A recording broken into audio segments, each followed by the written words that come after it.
Mga licensed gun owners, gano'n nila, pakinggan ito na namatay o pumanaw na. Hanggang nire-require ninyo na may LTAP na valid, yung magbebenta o magta-transfer ng baril, wala na ho kayong mahuhukay na valid na LTAP sa isang namatay at pumanaw na. Pangalawa, dun sa tumandanat na wala ng hilig sa baril, bago niya matransfer, mabenta yung baril niya, kailangan niyang dumaan uli sa proseso at gumawa ng LTAP, ayaw na nga niya eh.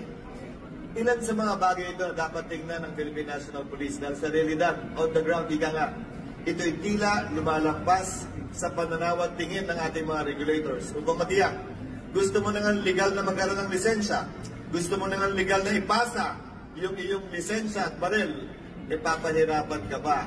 Sa totoo lang, sir, kung tatanungin ninyo, lahat ng gusto magpalisensya ng baril, padalihin natin yung proseso ng papalisensya dahil kung gagawa ka ng kasamaan o may masama kang balak, hindi ka na magpapalisensya, sir. Kukuha ka na lang sa kanto, sa gilid ng baril para magamit at